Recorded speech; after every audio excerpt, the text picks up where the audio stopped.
Ladies and gentlemen, welcome back to the last race of the third season of Masters of Assetto Corsa Competizione.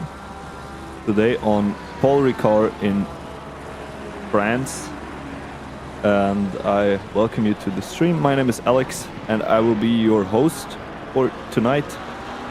Masters of Assetto Corsa Competizione is hosted by Formula Racing League and sponsored by SimGrid Racing.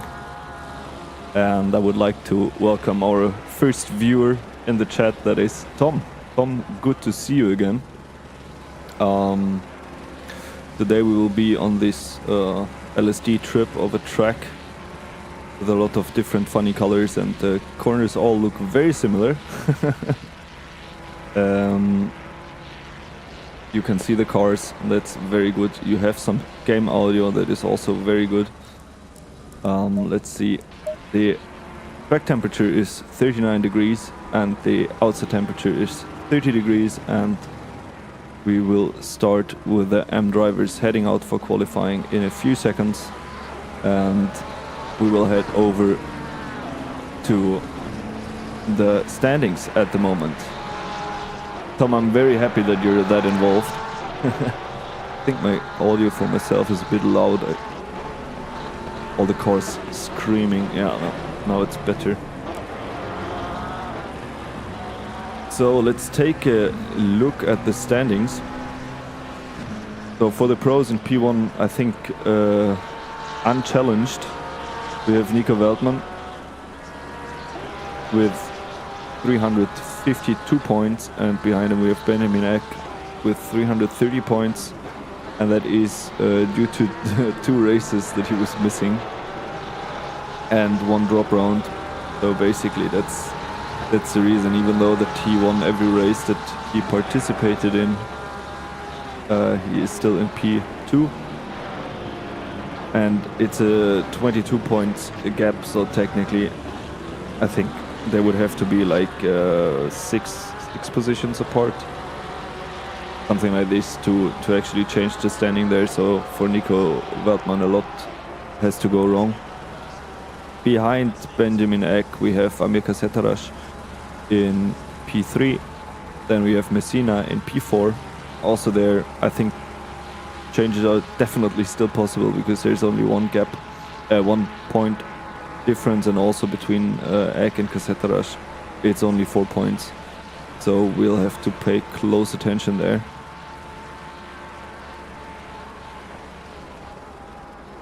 Yeah, so basically P2 and P3 are still up for debate. In P5 we have Urso. In P6 we have Barry Gibbons. In P7 we have Kenneth Reyes. In P8 Stu Rogers. Then we have Michael Firth in P9. Davey Hill in P10. Jaden Eckering in P11, and I think the rest from all the how you call them, dashes here, I don't think they will be participating.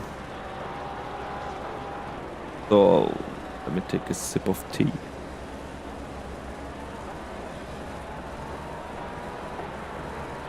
In the M category we have Shubhamoy Biswas, who is, I think already quite clearly the winner of the championship here. Also there a lot of things have to go wrong in order to change anything. I'm not even sure if he's on the server today. Maybe he's already celebrating at home. In P2 we have Griffith. Also there with the M's generally, most except in the midfield, generally the positions are quite settled. P3 we have Jason Janssens. In P4 we have Jake Deschamps. P5 we have Cora Sebastian. In P6 Federico Alberti, who got quite a good result last race, but also there I don't think a lot of things will change.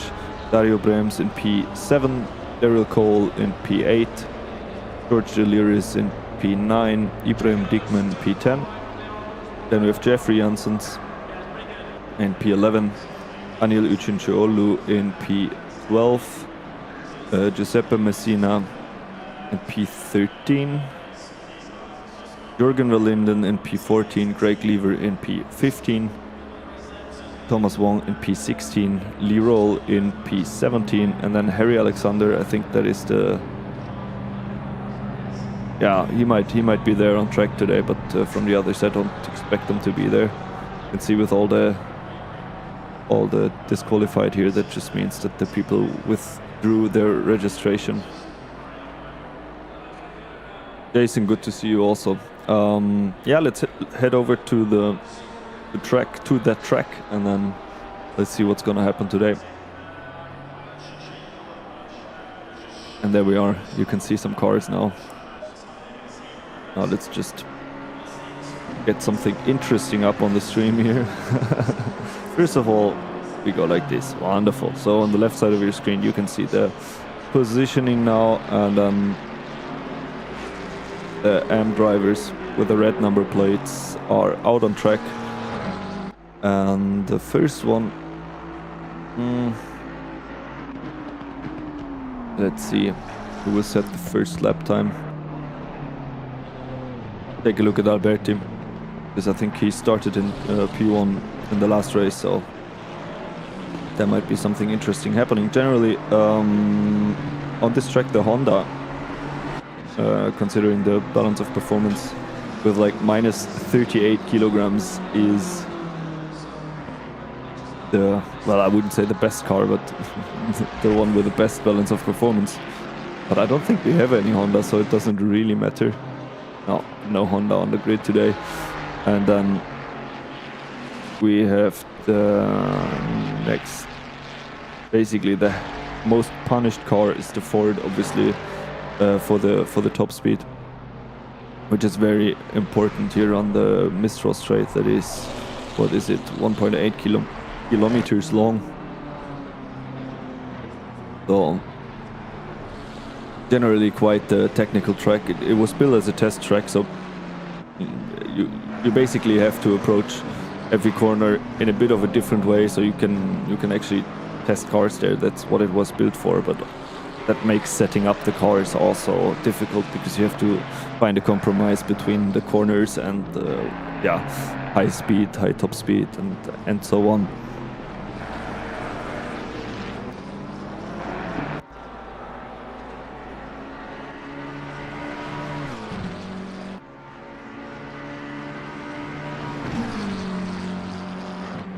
So we could have stayed with Alberti, because he sets the provisional purple lap for now 1 minute 55.710.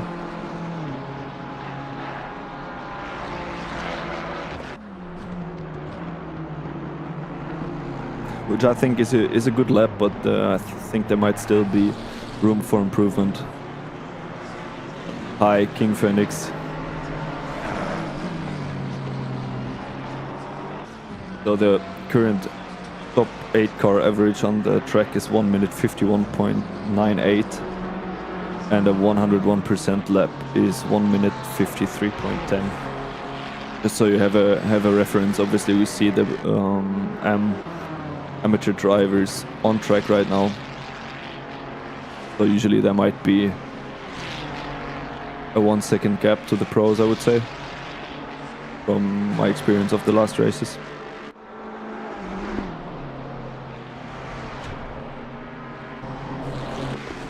Oh, Jansen's currently in P2, and he has a new livery. At least I haven't seen it last week, or maybe I just forgot about it. Can also be. So P1 to P3 within 1 second. On the left side of your screen, you can also see the orange number is the difference to the leader.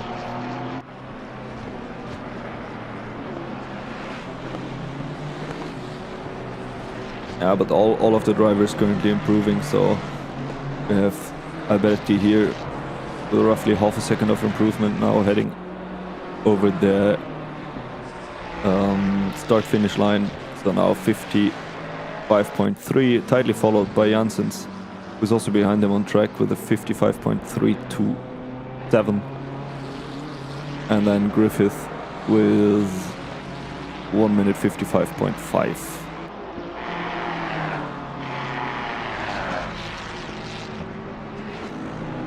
Okay, King Phoenix is Amne.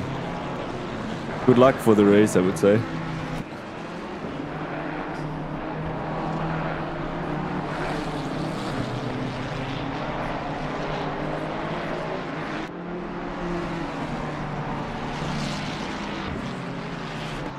So almost all of the M drivers have set a lap. There's Dario Brems here,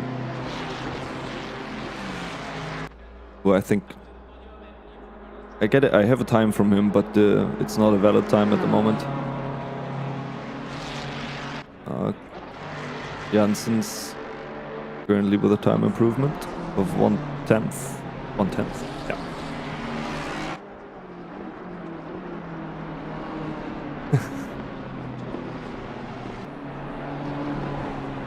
It's nice to have some people in the chat.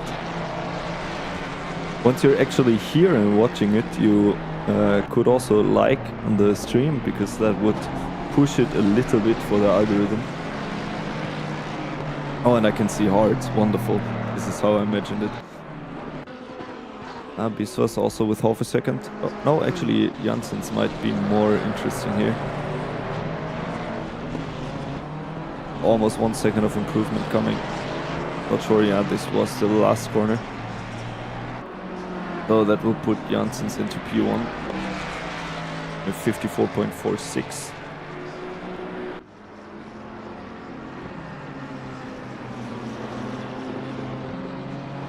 But Janssens might be a bit tangled up behind Alberti now, because that's already below 1 second of a gap there. So Alberti that is in the front in the Ferrari, in the red Ferrari. My articulation, I'm sorry.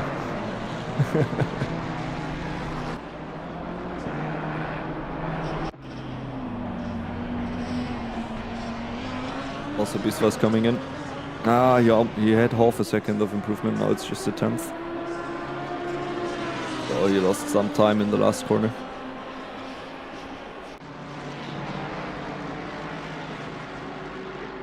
There's still 3 more minutes of qualifying.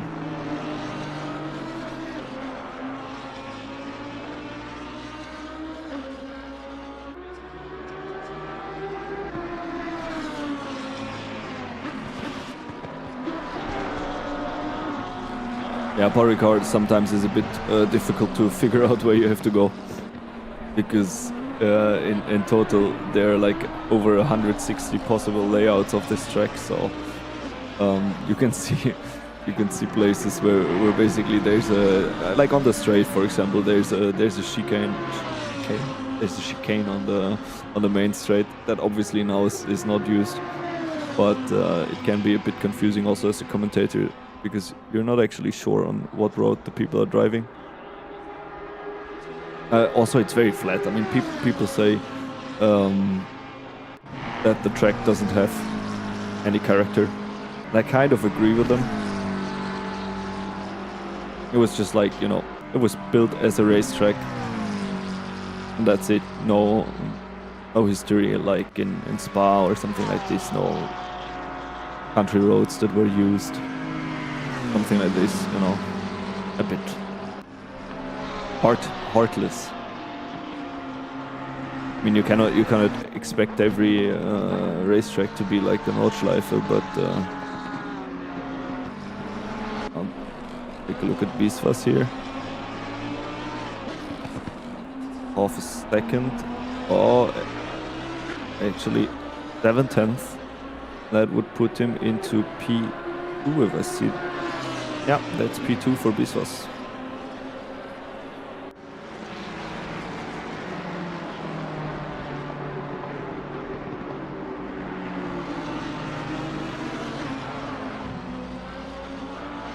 Cole also coming in with half a second of improvement.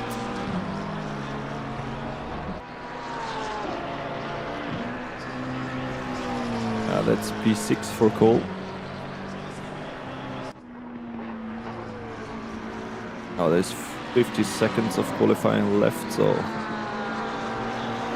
a few drivers will still have another lap to go.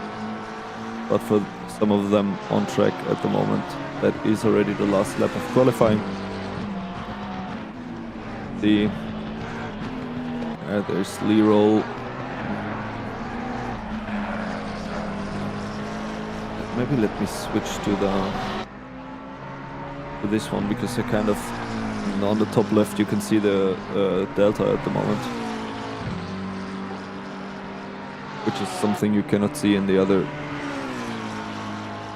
setup.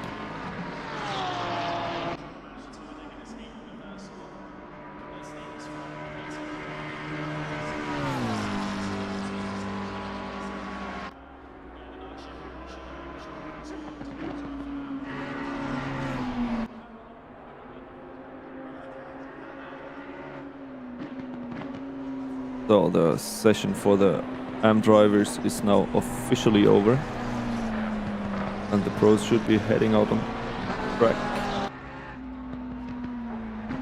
We're still with Leroy because this is almost 2 seconds of improvement here. I would at least give him, let's see, 5 positions.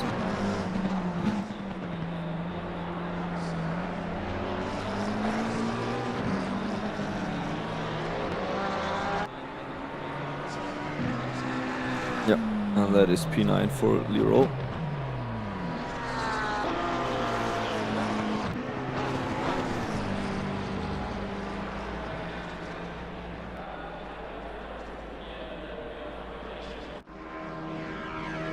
And let me see who's the first one on track here. I think it's Davey Hill actually.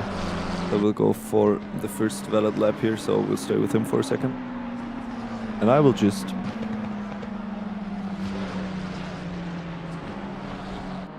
take a picture of the current standing, because I need that for reference later.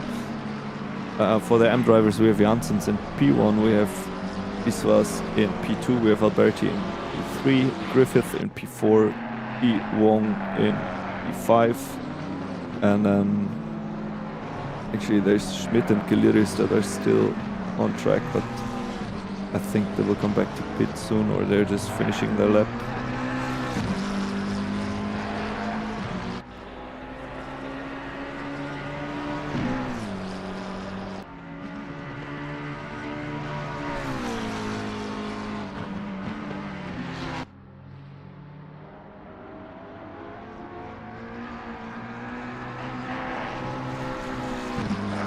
So now all the AM drivers are back in the pit.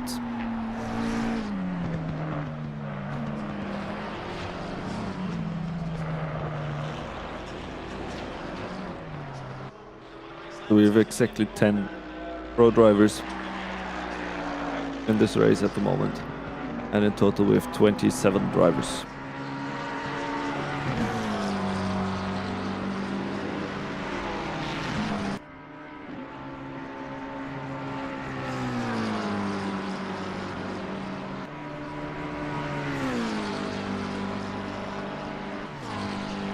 So in case you want to see the current standing, let me know, but for qualifying now I changed the screen a little bit so you can see the deltas.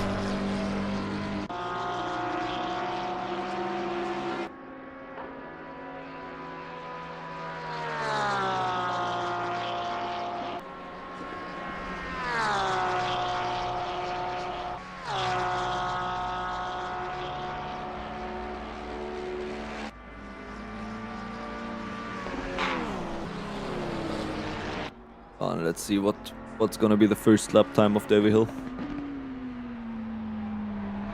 We're currently into the last corner that you take a bit wider on the outside, and I'm going to be I'm a bit excited to see all the dives that are going to happen there. Yeah, that's a 154.1 for Davey Hill. Because the last corner kind of invites the driver behind you to dive for the gap, because you have to go a lot to the left to then turn into the corner. And if people are, let's say, not that experienced, then they might think, oh, that's a chance to overtake, but that's just not really not the case. So Barry Gibbons goes into P2 with the first valid lap. Then we have Urso that jumps into 5. Kenneth Reyes into P8. But yeah, well, these are obviously provisional standings.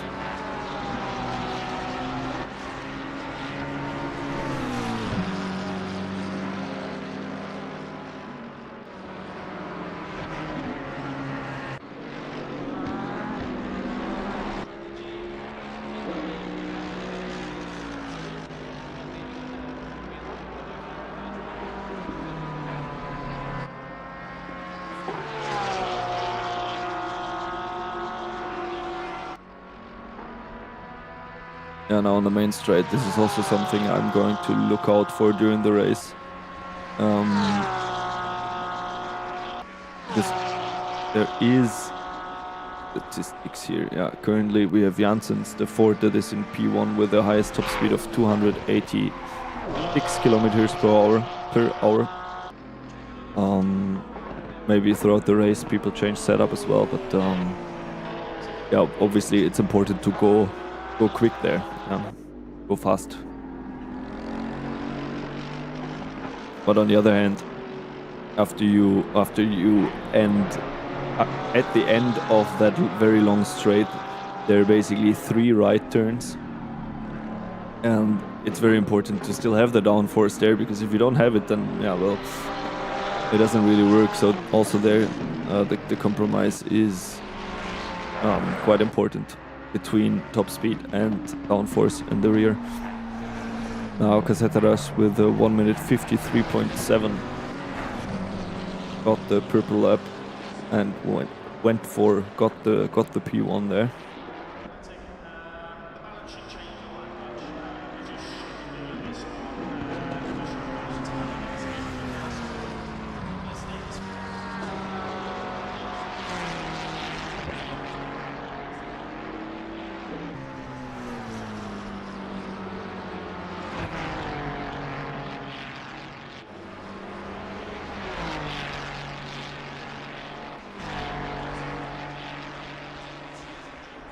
So we got some more lap times. Nico Veltman in P3 now with 1 minute 44.175, and he actually had the purple first sector, so you can see the delta on the left side of your screen in the top corner. You can kind of see it jumping. Lost some time there.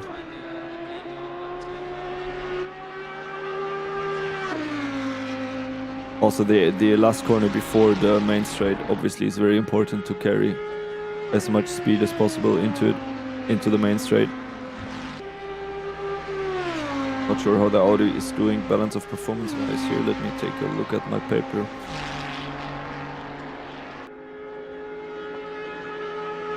Yeah, the Audi doesn't have a significant change in the balance of performance.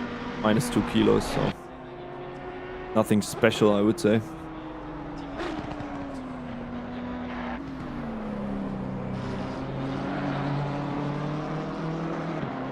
Take a look at Benjamin Eck here.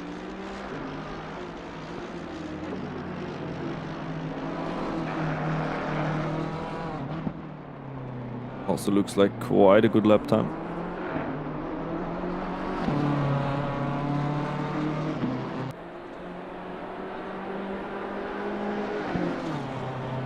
Yeah, and that's Benjamin Eck in P2 with a 1 minute 53.7.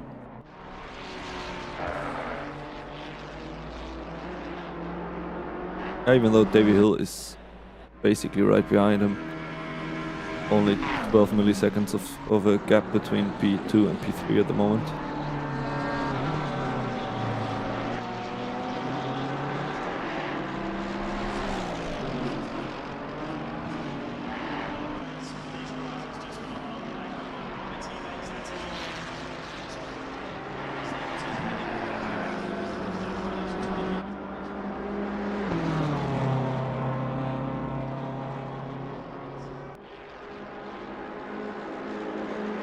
so that you have a better overview of the standings. Switched that on again.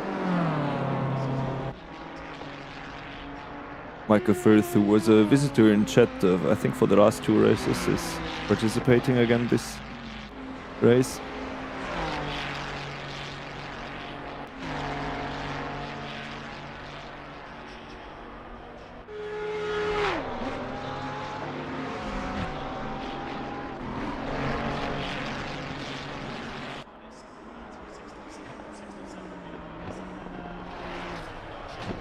Who I don't see at all is Messina.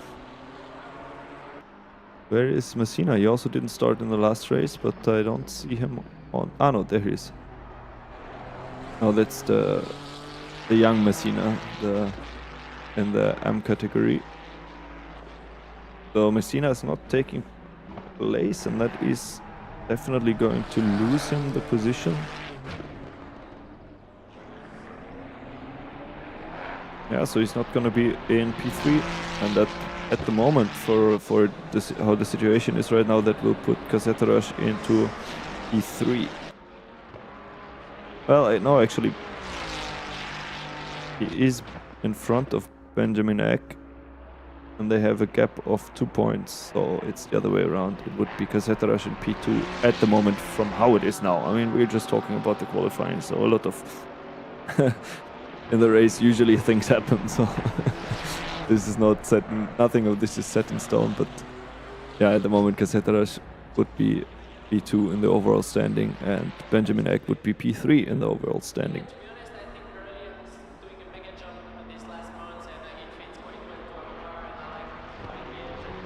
Now, still, also what we can see is that there's a few drivers that are stuck in between the M's, which is always a bit annoying because the 2 categories have a completely different scoring.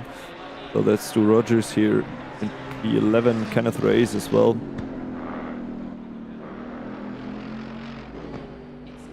Then there's Eckering here as well. That is within the Red Sea of the M drivers. You can see on the left side of your screen.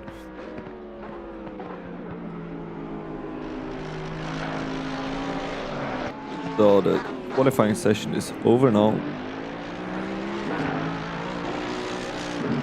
And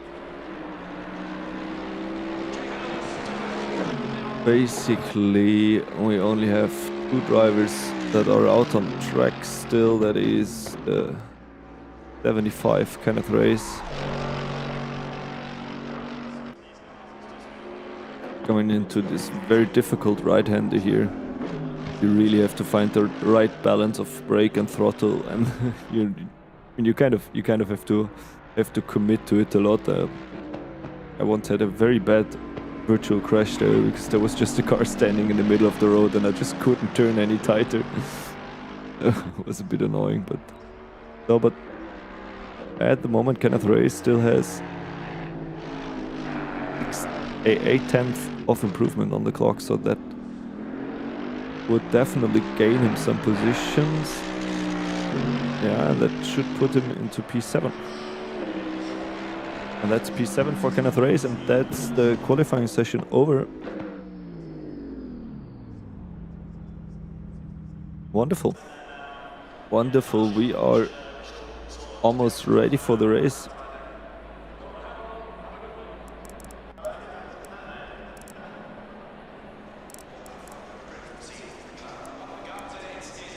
Yeah, I think I will also use the chance to take a little pit stop. I'll be back in 10 seconds. No, it's not going to be 10 seconds.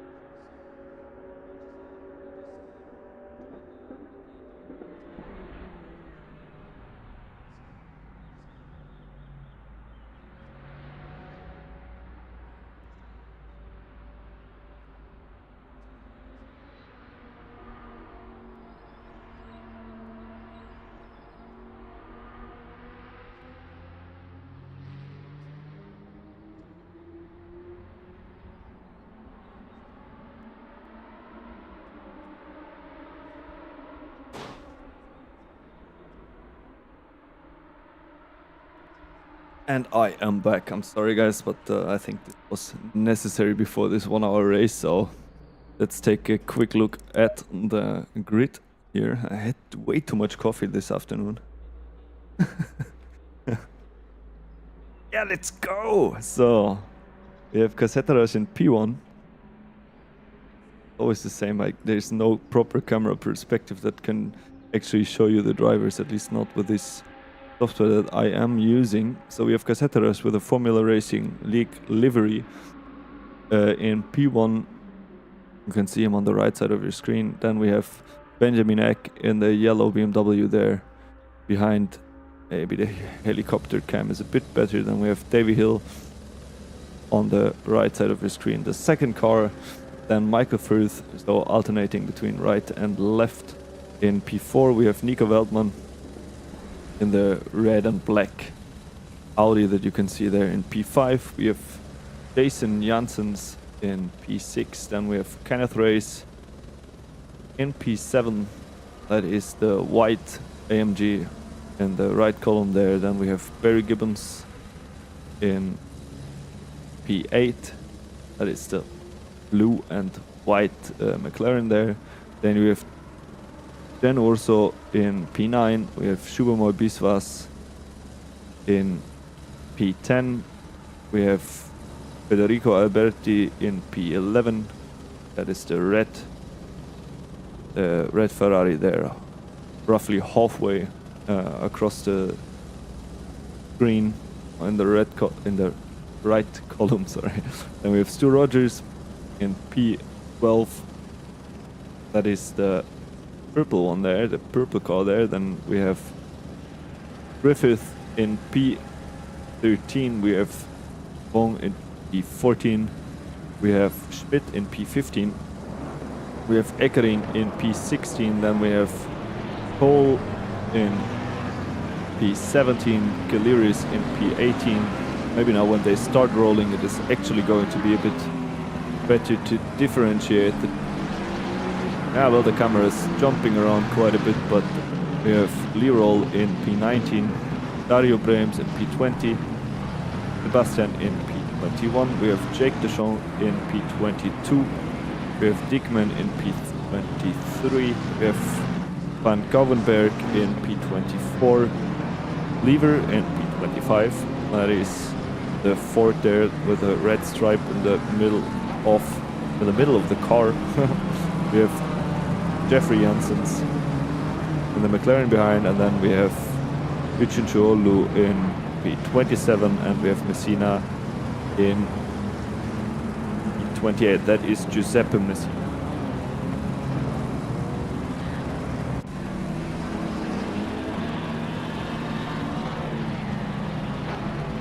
So the drivers are now on the formation lap, usually warming up the tires, warming up the brakes a little bit.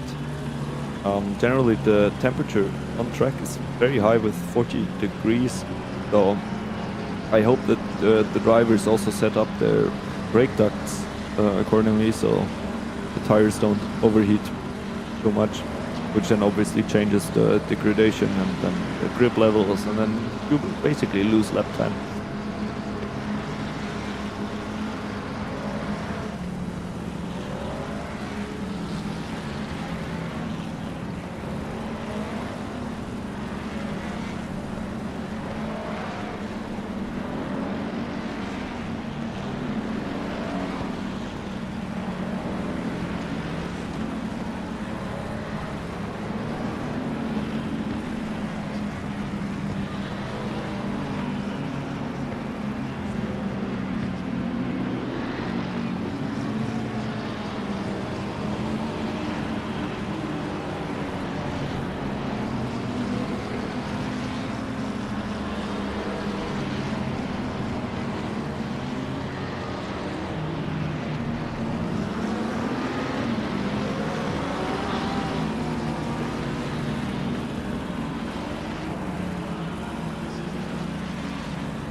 So, ladies and gentlemen, we are getting ready for the start of this 1-hour race on Paul Ricard. It is the last race of this season's Masters of Assetto Corsa Competizione, organized by Formula Racing League and sponsored by SimGrid Racing. And I just saw we have Jake Deschamps that is starting from the pits apparently. That is unfortunate. So now we'll take a close look at what happens here with Cassettaraj, Eck and Hill. The P1 to P3 there, as the drivers are slowly heading towards the start. I'm actually surprised that they are in double file that early on already, but it is how it is. So at any second now, the lights are gonna turn green and we're off for the last race of this season.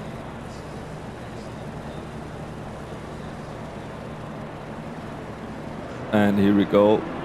We have Cassettaraj on the inside line. On the right side of it, they are going 3 wide into T1. Now, I don't know what happened there, but Hill is the one taking advantage of that. And Cassettaraj loses 2 positions, 3 positions already in the beginning. What happened there? I think something was off with the start there. Davy Hill gained 2 positions. Now we have Eck in P2, Cassettaraj in P3 and Michael Firth in P4. Oh, Cassettaraj now side by side with Firth. And already after the first 3 corners has lost his pole position. What is going on there? Wow. Now side by side going down the straight. Nothing will be happening on the straight, I hope. Just take a look. Kalir is also lost the position here to Janssens. Cassettaraj managed to make use of his top speed there on the straight. Now heading for the quick right-hander there.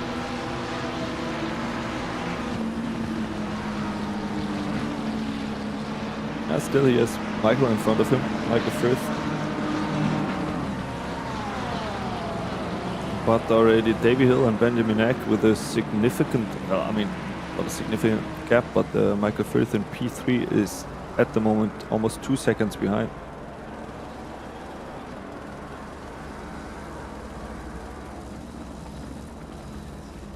Well, what an exciting start. What an exciting start to this 1-hour race here.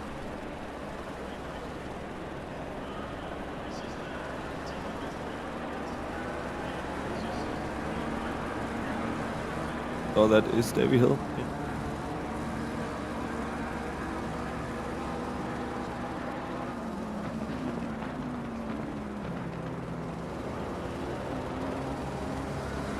So here again, let's take a look at Nico Weltman behind Kenneth Race and Cassettaraj there. The little train that formed there.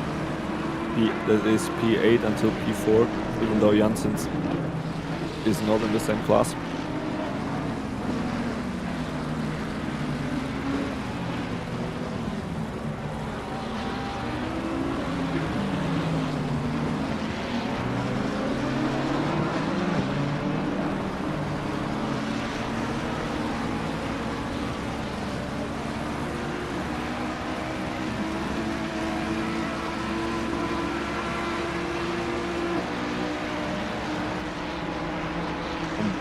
Eck is catching up. Davy Hill and might be in attack. Yeah, Hill on the defensive line now. More on the inside of the track.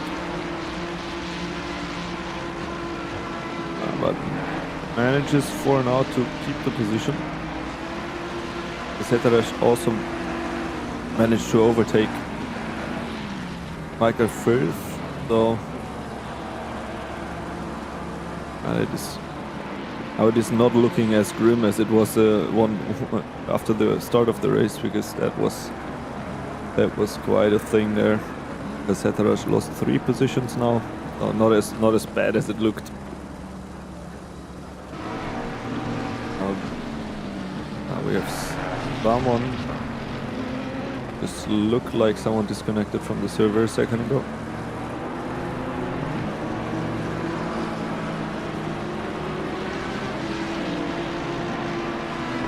Yeah, but Caseta is now with the purple lap for this round.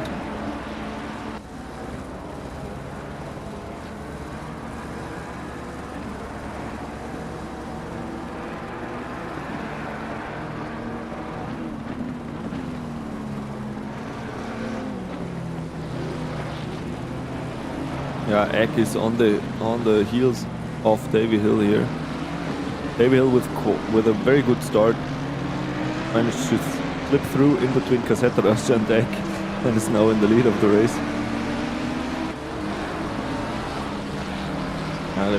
Let's see if actually Eck manages to gain some more time, and I'm also going to take a look at the top speed already. We have Caseta with the highest top speed in the Ferrari with 286 kilometers per hour. We have Davy Hill actually with the slowest top speed, at least for this, after 2 laps, with 280 kilometers per hour. It's not the very slowest, but it is definitely slower than Eck and Caseta, who are behind, and that's 6 kilometers per hour difference.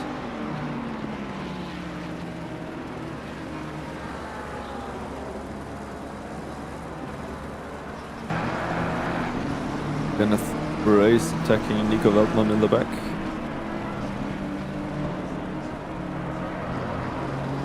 In the back of the field, he's not attacking him in the back. To be a bit more precise.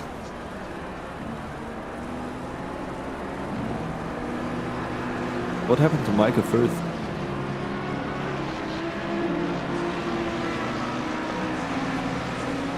Wasn't he in P4? He was in P4. Maybe this was the connection issue that I saw. That looked very much like a connection issue to me, because I don't know how he ended up in the position that he is now. That is unfortunate also.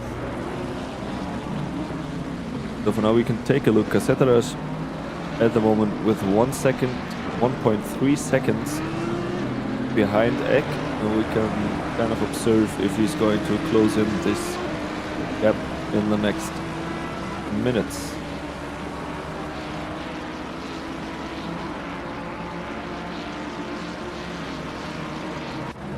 So Rogers here in P23, not sure in what position he started. He lost 11 positions, so also 10 positions now. So also there something went wrong at some point in the last laps. This was attacking Schmidt on the straight. Now also Schmidt in the defensive position in the middle of the track, but I don't think it is going to be enough. Maybe Beast was going for a switchback. No, also decides to play it safe. We have the number 15, Jake Deschamps, stopped on track here. And now also off the server, if I see that correctly, yes.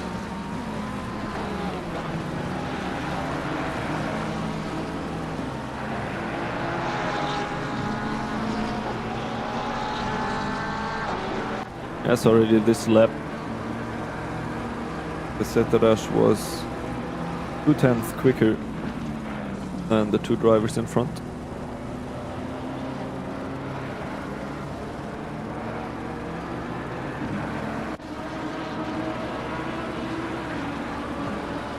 Dario Brems today a bit more familiar with the track apparently, which is good.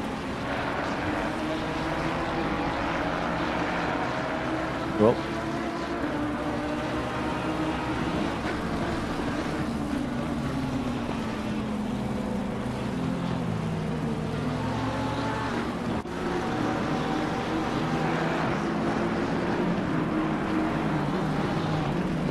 there's one interesting thing also. You can see the different colored tarmac.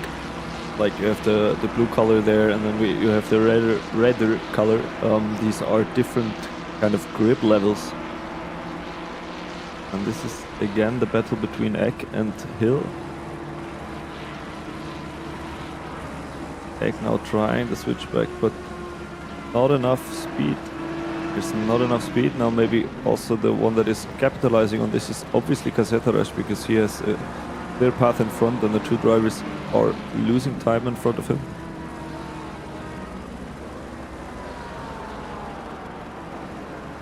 Very interesting.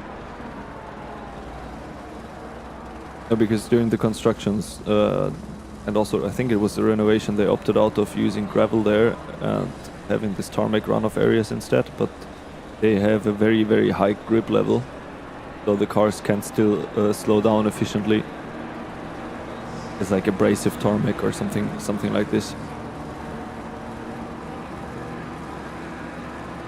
Obviously that leads to the chance of misusing the track limits a lot. I mean, because you can basically just cut the corner if you like to.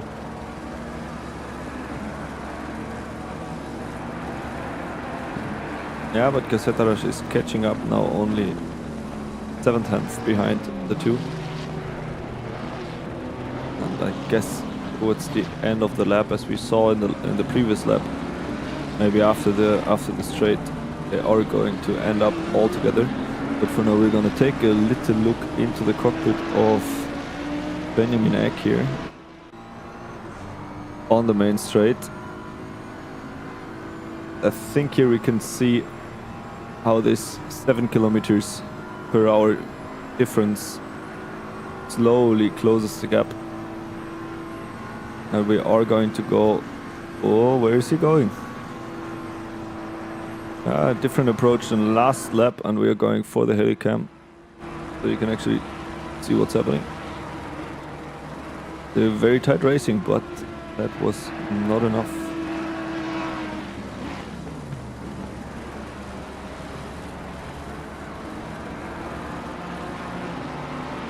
Especially the corners after this. I was about to say it. Especially these corners after the double right-hander there have so many different lines that you can drive that it's not always predictable what your opponent is doing behind you. And there's a drive-through for Eckering. How is this possible after 5 laps? Wow. Yeah, Eckering in the pits now.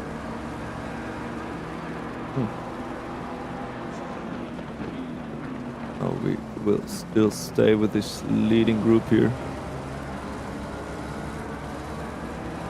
Because already behind, most of the gaps are settled. There's a bit of battling in between Messina here and Cole, Rogers, Griffith and Van Couwenberg. But the battle between Casetaras and Eck is directly connected to the championship. He'll currently in P10, if I see, yeah, at least from my paper that I have here, he is in P10, so not a lot will change if he would, in case he would win the race. But he's under a lot of pressure now from the two drivers behind, because they have a significantly higher top speed.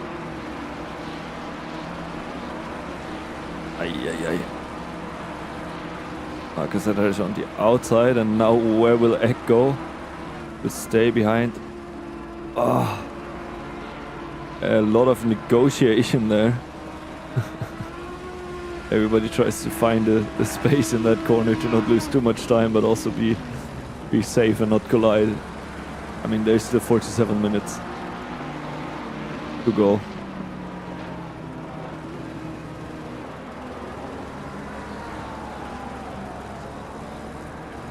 I'm gonna take a look at the sector times here.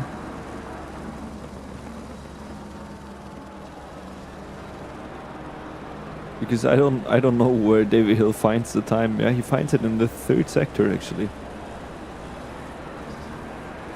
In sector 1 and sector 2 he is slower than the other two. But he's the quickest in sector 3. Interesting, very interesting.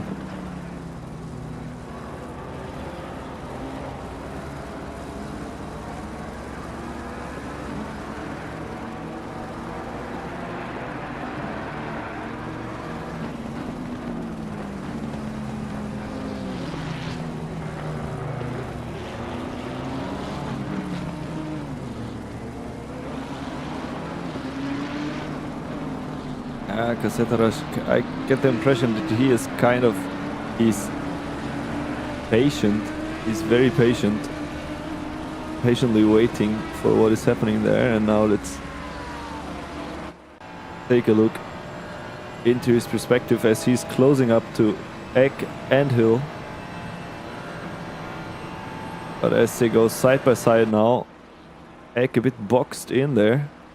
Now 3 wide into that fast right-hander. No, Casetaras actually pulls ahead. And there was a collision between Eck and Hill. I will just go back and take a look at that. That is a replay here. Casetaras in front. Maybe he didn't see Eck there. And I don't know if the yellow flag that I'm getting here is live. Yeah, it kind of looks like that. So we will jump straight back into another replay because something else happened here that was not enough. I think we missed another collision there between Hill and Eck. I would assume there's...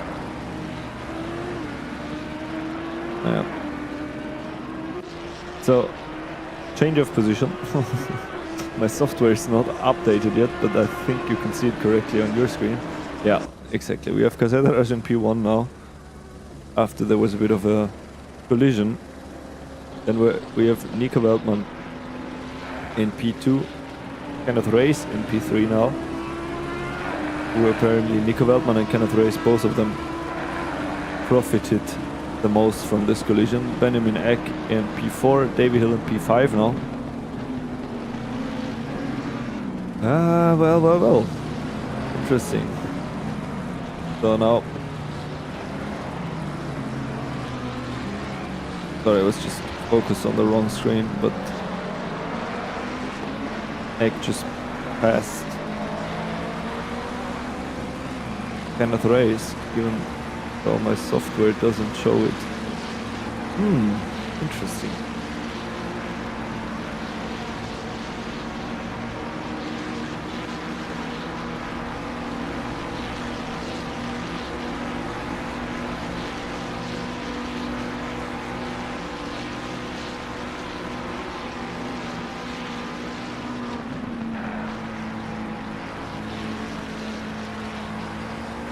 So now both Benjamin Eck and Davy Hill passed Kenneth Race already.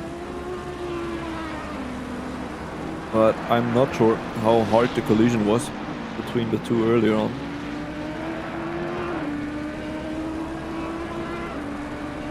So that both of them might have some damage in the car.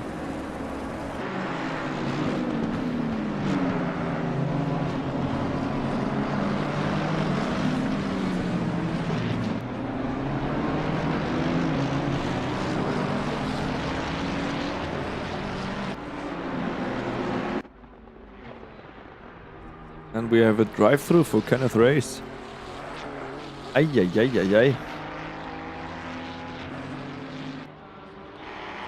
did not remember Paul Ricard being so harsh on the track limits, but this is already the second drive-through that I see within 9 laps. So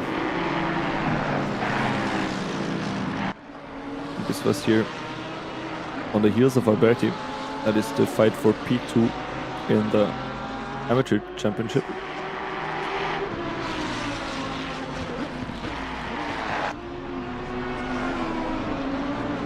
Also manages to gain the position for a second, is now on the better inside line. Yeah, that seems rather safe. So Biswas now in P2.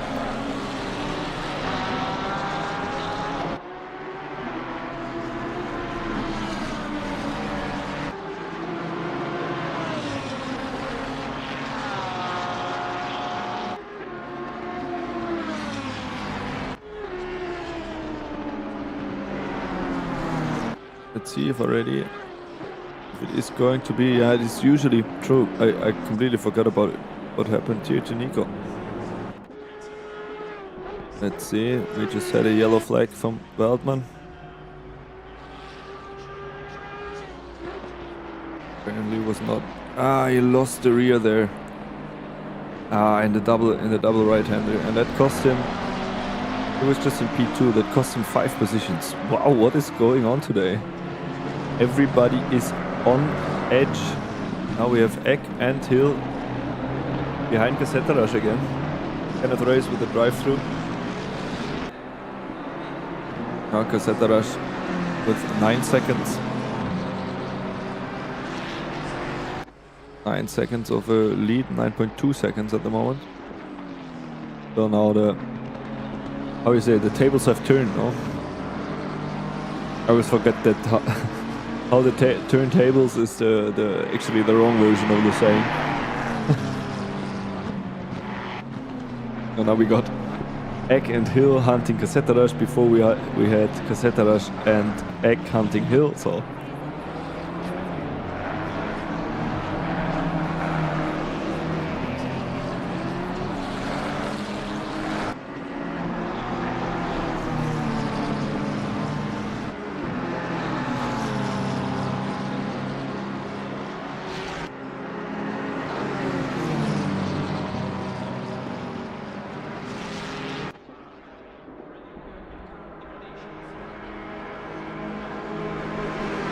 I don't know how that is possible, but apparently now David Hill has the higher top speed.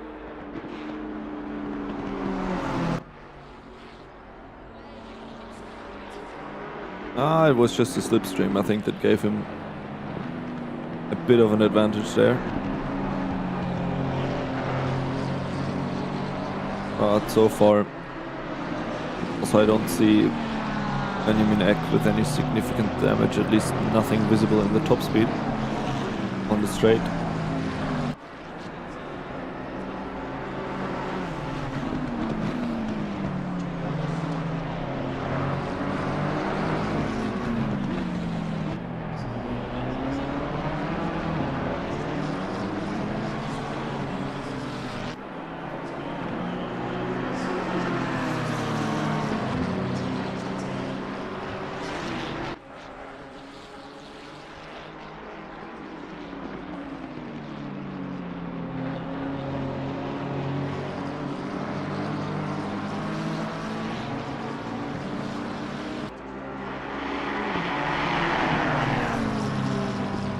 So after almost 22 minutes of racing,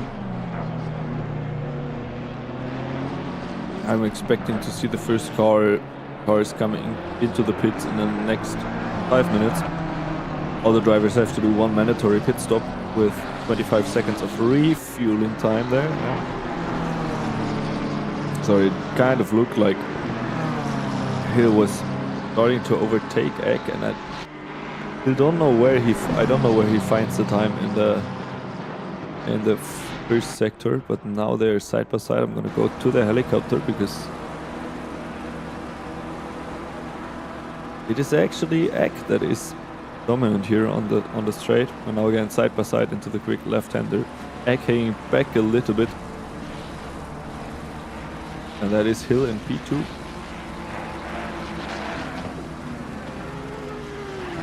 That is probably quite annoying for Benjamin Eck, because the person that he's actually fighting for the championship is Cassettarash and not Hill.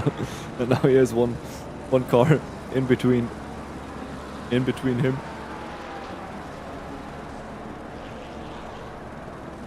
Nico Weltmann is in P6 at the moment.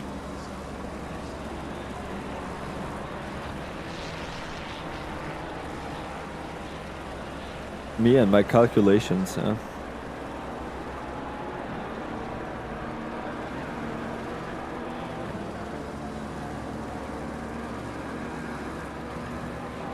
Yeah, but with the current standing it still wouldn't be enough for Eck to win the championship instead of Weltmann. They have a, like how it is right now, just provisional. They have 22 points difference, and at the current standing Benjamin Eck would get 15 points more than Nico Weltmann, so that wouldn't be enough. At least in my calculation, I can be wrong.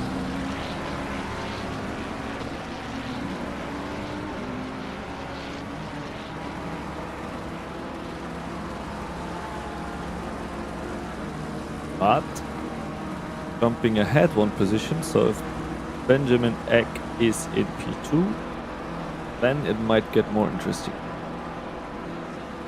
Even though I think there are additional points that are rewarded for being in P1 and P2. If Tom is still listening, maybe he can give me the precise numbers. But yeah, I think just to be safe, Feldman has to gain some more positions.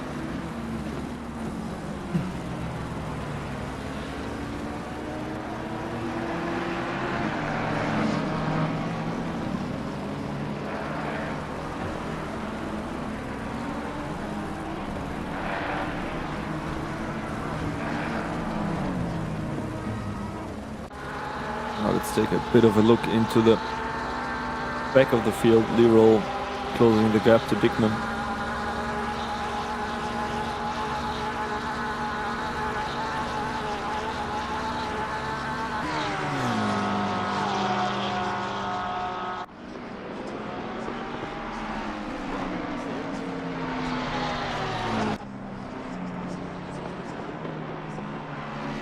And Eck is in the pit. What happened here?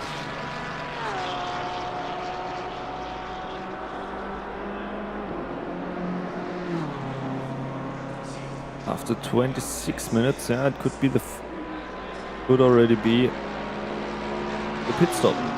Could really already be. I don't know. I will see.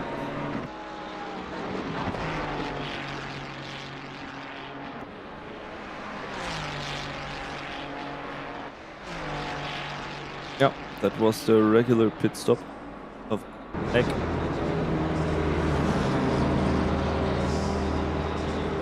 Very interesting choice, but not an illogical choice for a 1 hour race to pit now.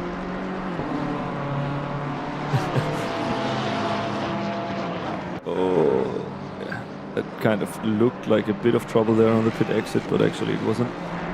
And now, if I see that correctly, Eck also has a bit of space in front of him, so he could gain some time.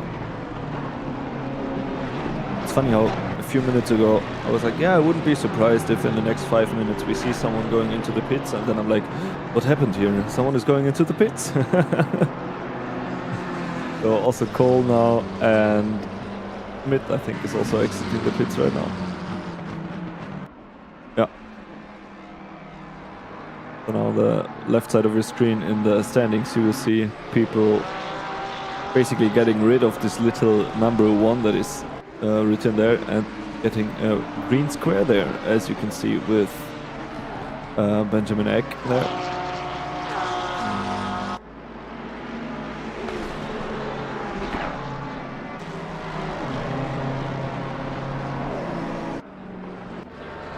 And this is Alberti.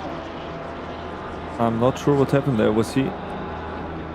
Let me just jump back and see if something went wrong at the pit entrance, because it kind of looked like it did.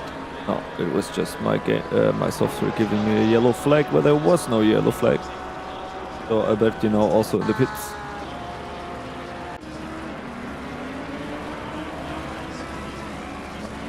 And we have Dickman in P19 with a drive-through as well. So that's the third drive-through we see this race.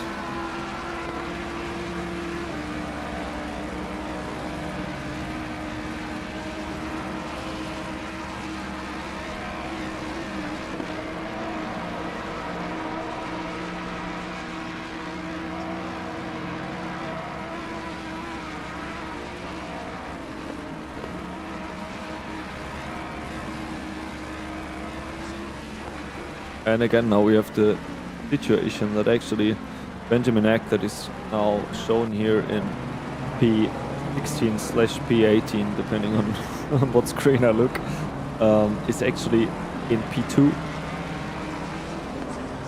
And then there should be Caseterash in P1 and Davy Hill in P2. Now Caseterash is also coming into the pit, so this is going to be interesting where he ends up when he leaves the pits.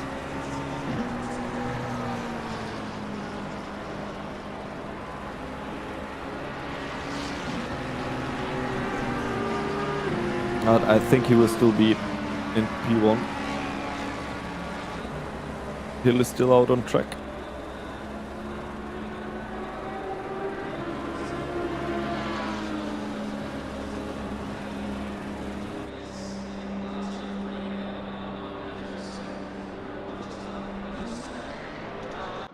So let's take a look where Benjamin Eck is. It looks like he's a little bit stuck in traffic there, behind Kaliris and Van Kovenberg. And now we should have Seterash also moving slowly. Let's see. See a yellow car there, that is Eck. He's just on the start and finish straight, so Seterash remaining in front in P1.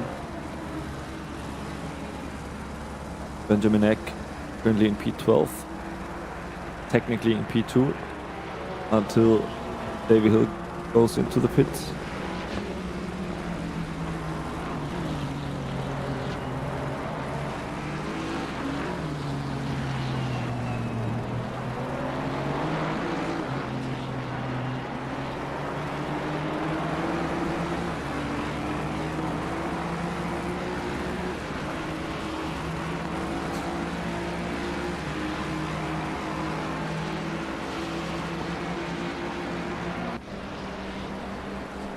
So this is the moment that David Hill goes into the pits.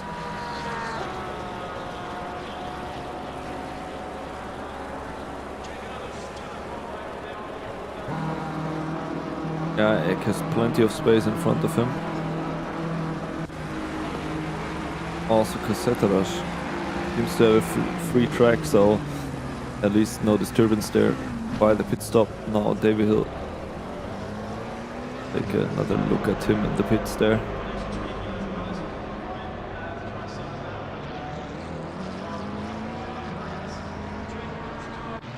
Seterash already in the third sector here.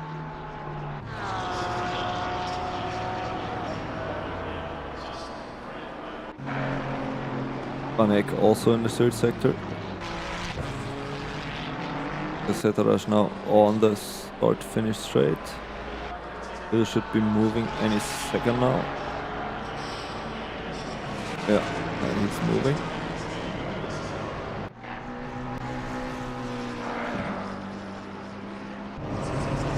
So where's Eck? And P3. Yeah.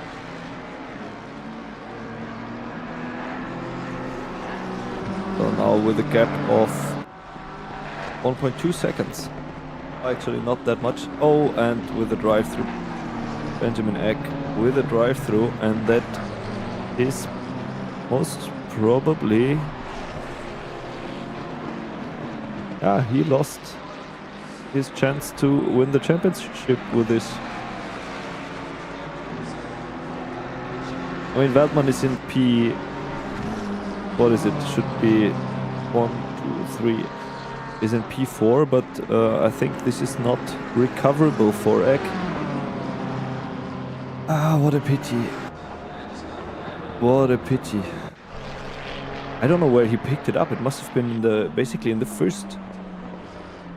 No, it wasn't the first corner, sorry, it was Hill that was in the pits. Ah, frustrating. Very frustrating, but that kind of...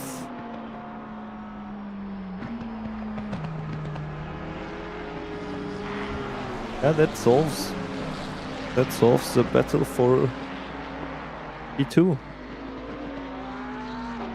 First of all, it solves the battle for P1, because that means it will be Nico Veldman winning the championship. Then we have Seterash in P2, and then we should have Benjamin Eck. Yeah, obviously he has to be in P3 at least.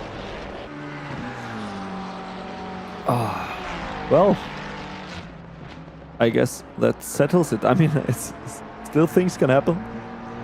We've seen the craziest things, like Laguna Seca, for example.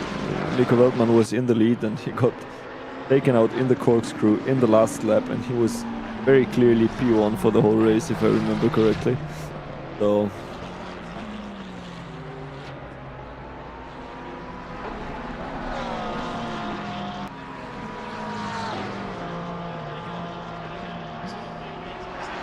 but I can imagine that Veltman is now breathing a bit more relaxed. Also Cassettarash is settling down in his car. 25 minutes and 25 seconds to go on this last race of Masters of Assetto Corsa Competizione.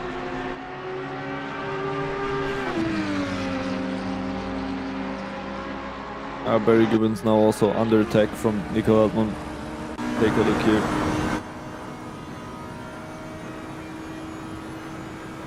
But also this is not going to be enough.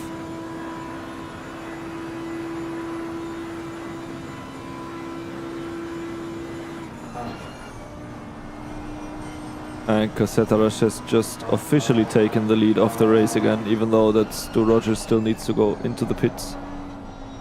Now we are with Veltman in this very technical double right-hander, and now this left-hander here that you can take multiple approaches to. As you can see, Nico here taking a bit of a wider approach to the corner, but then doesn't have the space to go anywhere.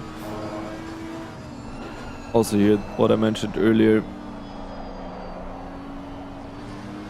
Yeah, exactly the dive that I mentioned earlier, because you have to open up this corner a little bit more. So basically, Veltman used the chance there to, it's not safe yet, but to at least get side by side with Gibbons, as they're now heading for turn 1. And Veltman very clearly manages to pass there. So Stu Rogers is still not in the pits, but we have Cassettarash here in P1. I don't know what happened there, but I think it was a classic overtake. So we've seen a lot of overtakes on the main straight, but I think this is also where it happened originally.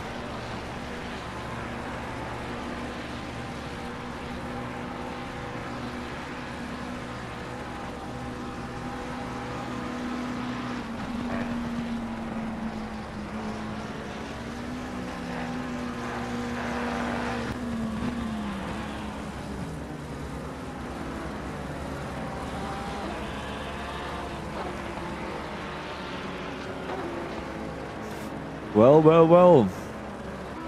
Now Barry Gibbons attacking Veltman again. But also there, Veltman in the Audi seems to be a bit stronger on the brakes. I mean, I'm surprised about everybody that can actually find some proper braking references on this track, because it's really a bit trippy sometimes.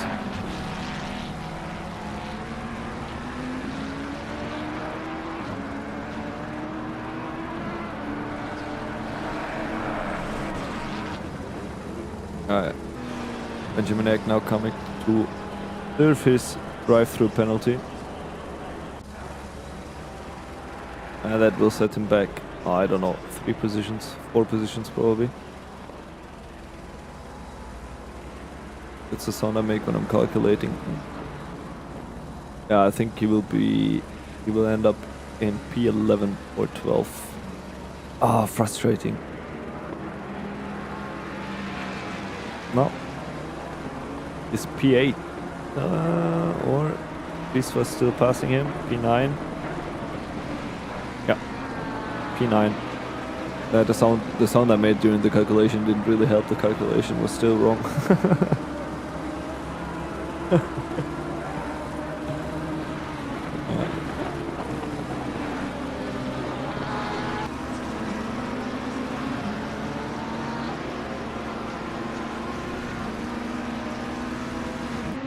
We can switch back to the TV cam, but there's only one very tight position here with Griffiths and Messina coming up to T1.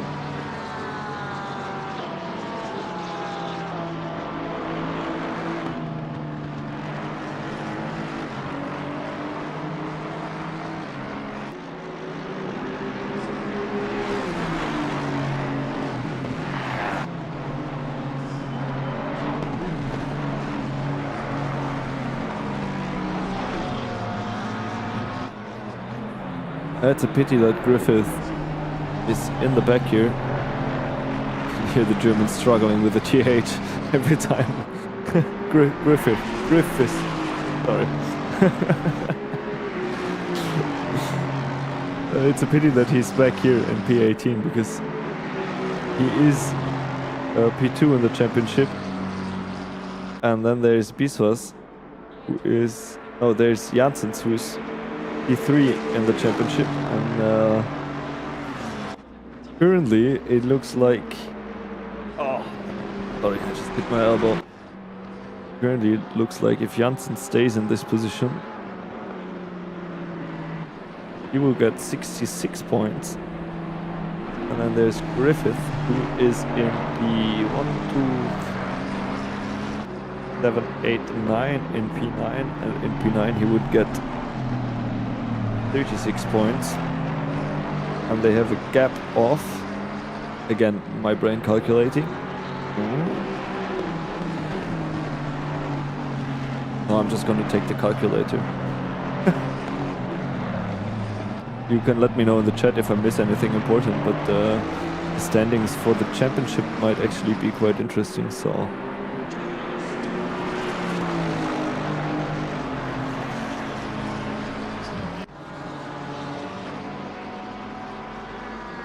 So they have a gap of 23 points. I will actually write that down here. I also hope it is what is written on the...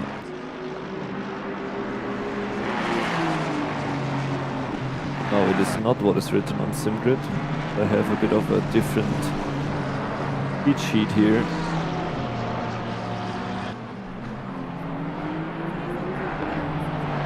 So they have a gap of 22 points. Gap of 22 points, and if they stay in this position,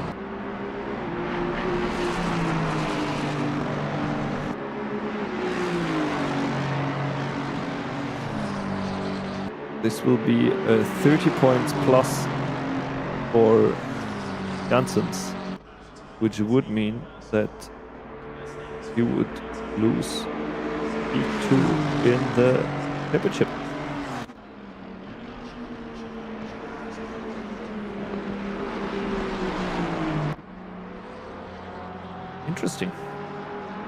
Interesting. So currently it looks like Janssens will actually gain a position.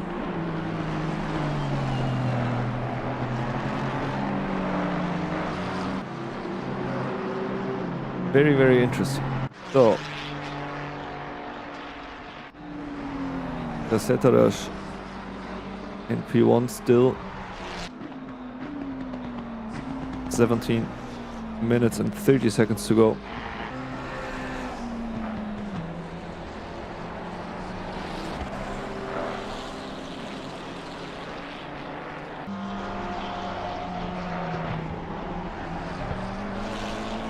Yeah, Assetto is absolutely crushing it, Tom, you're right.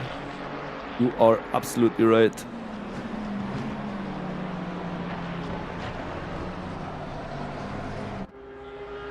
Yeah, and also with the points at the moment, Veltman is going to win the championship. Then there's Assetto, and then there's Benjamin Eck for the pros. Anything can still happen, but I have to do the calculations beforehand because otherwise I don't manage to be quick enough.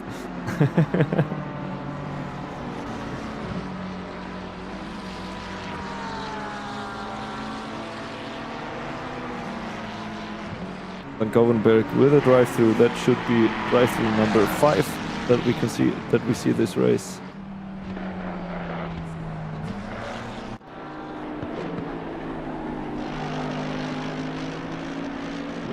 Oh, the pit stops are done now.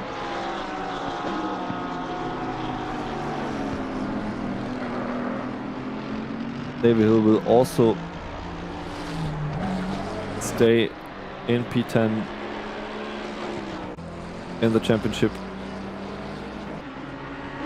But as I just said, my manually printed spreadsheet does not have exactly the same points as they are noted on SimGrid. So, oh, yellow flag.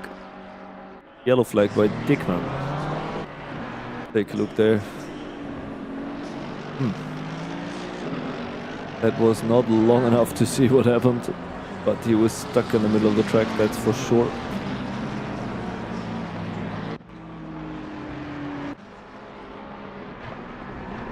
I will check Discord real quick.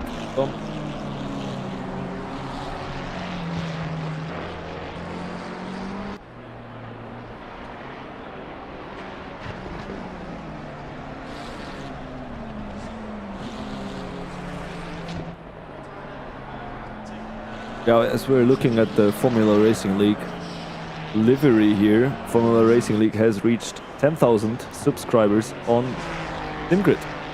That is something very important, and it is also the first community to reach that amount of followers on SimGrid.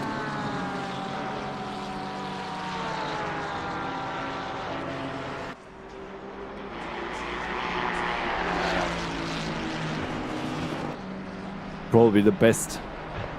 We are probably the best racing experience on SimGrid. This is how it is supposed to. This is how it is supposed to be.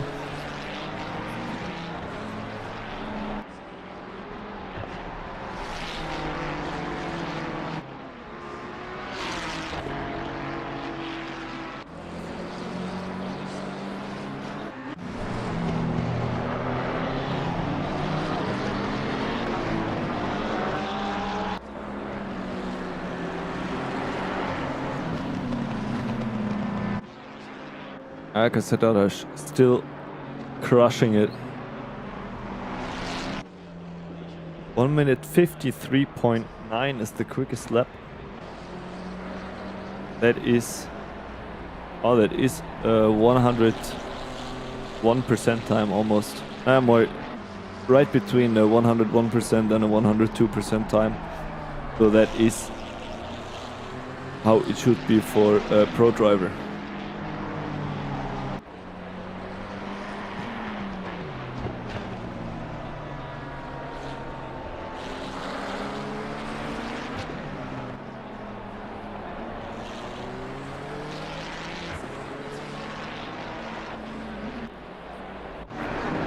Stu Rogers still with my favorite livery here.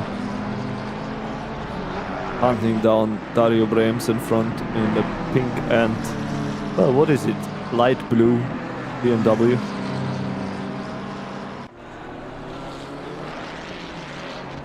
Michael Firth in P3.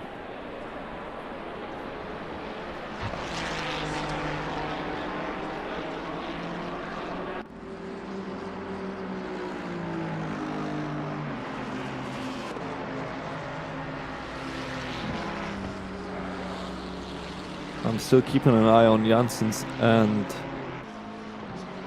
Griffith.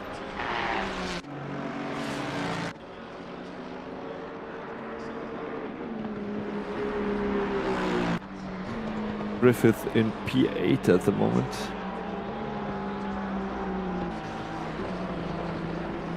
Yeah, but this would still gonna lose him. It is still gonna lose him. E2 in the championships of the AMS.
Still looking at the calculations behind the scenes here.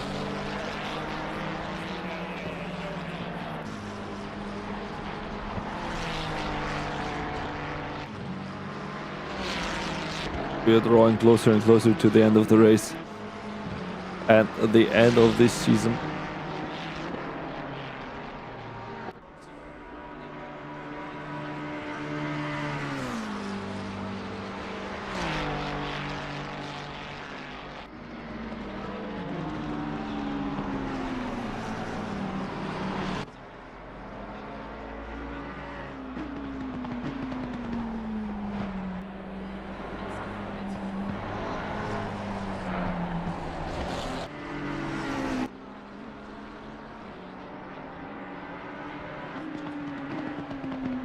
So at the moment we have Amika Setarash in P1, we have Davy Hill in P2, we have Michael Firth. Very, very based result basically in P3.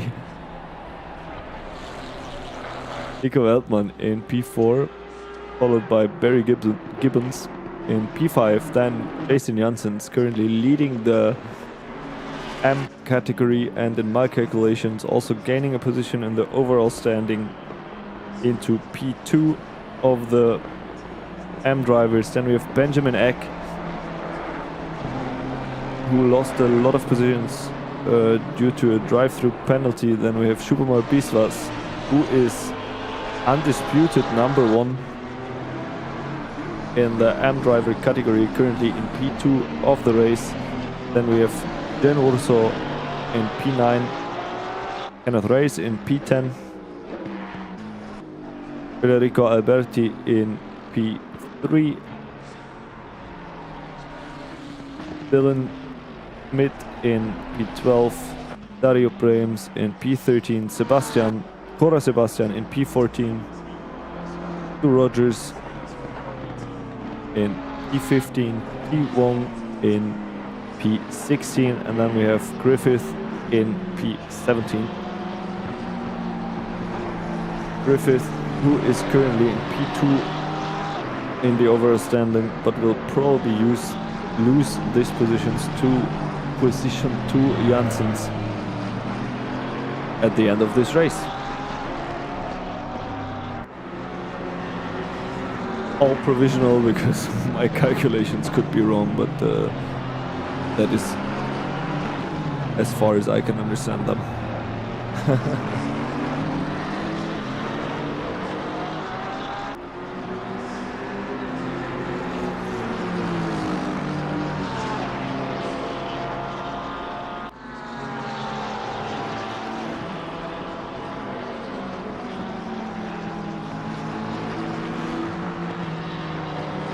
And did you know that Paul Ricard has their own airstrip next to the racetrack for VIPs? Because it was originally built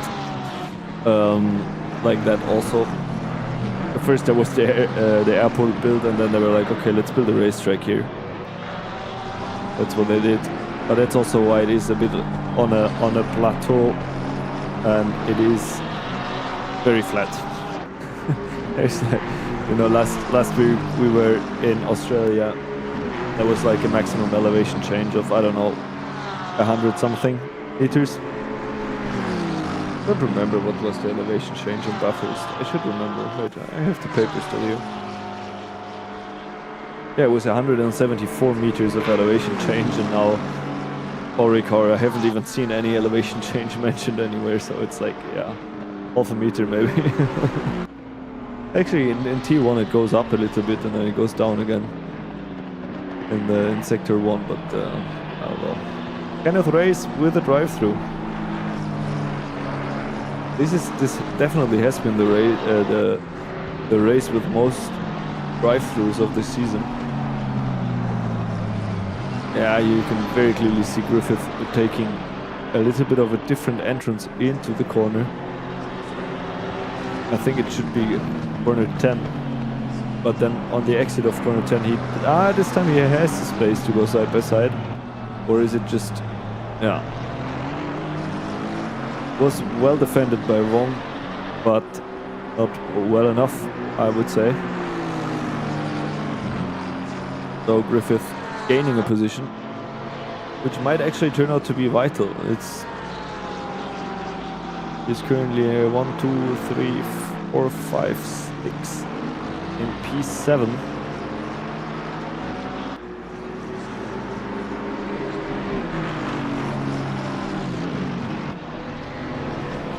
Griffith in P7 and Jans P1.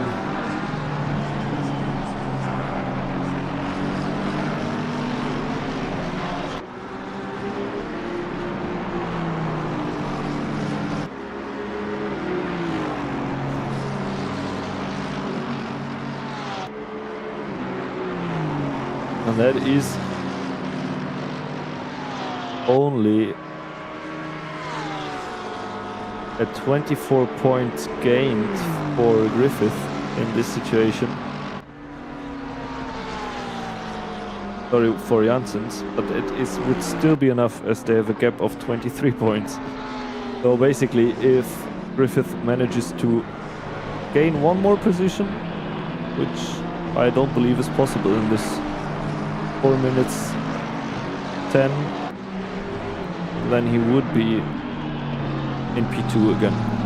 I don't believe it.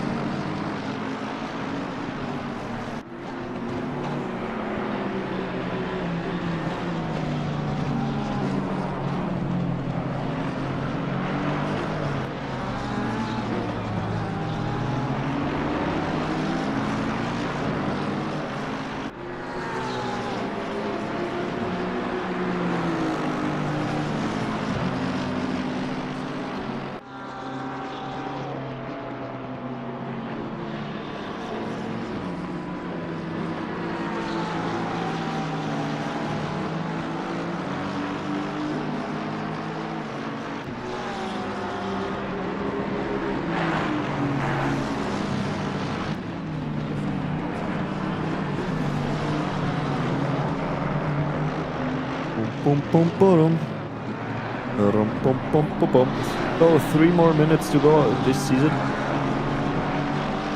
Almost all the positions are solved. I mean, by solved I mean they're above 1 second.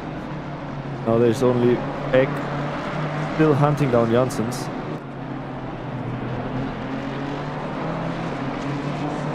Just Egg is almost Benjamin Egg is almost a second quicker than Janssens, the leader of the AM drivers, so I think this will be breakfast. So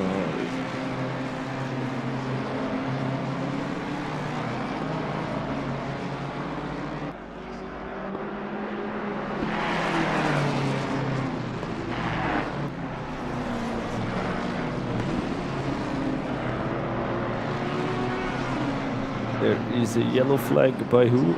Michael Firth.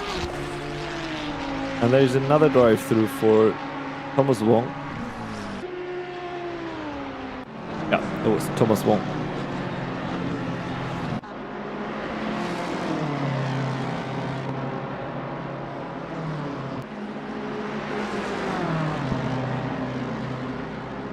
So the leader Amir Kasetarosh is now heading for the final lap.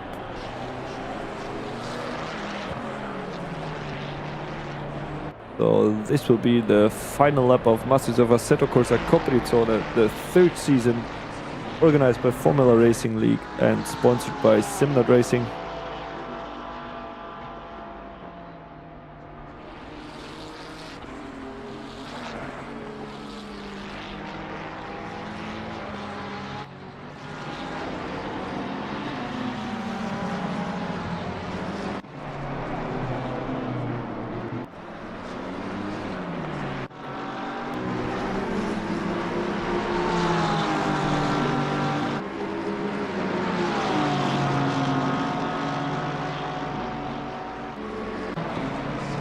Yes, Tom, you're all right.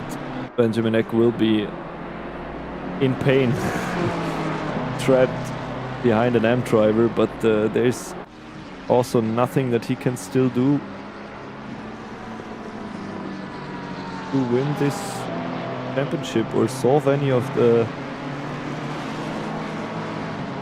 issues. I mean, you can correct me if I'm wrong, but if Casetaraj wins now, he is going to jump into P2 because they just have a 4 points difference, Casetaraj and Eck. So basically this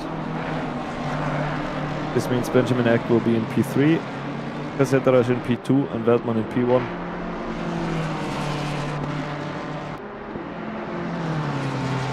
So, and the clock run out.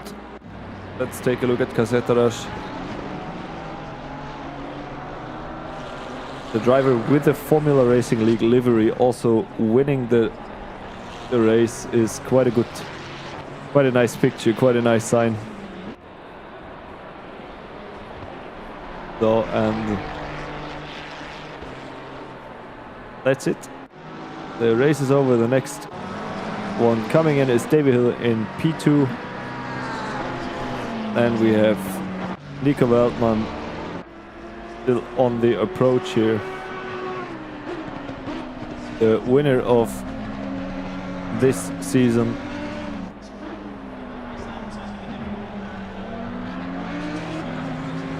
Congratulations to Nico Veltman for winning this championship. Then we have Michael Firth coming in. Barry Gibbons is next. Benjamin Eck now in P3 of the championship. Jason Janssens, the winner of the AM drivers, also congratulations to you.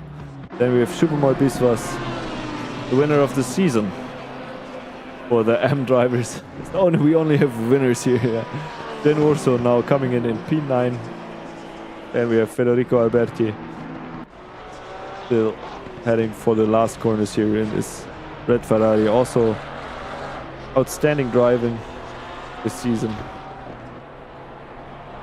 Very quick driving. Then we have Schmidt. And almost everybody is already in the pits. So there's Alberti.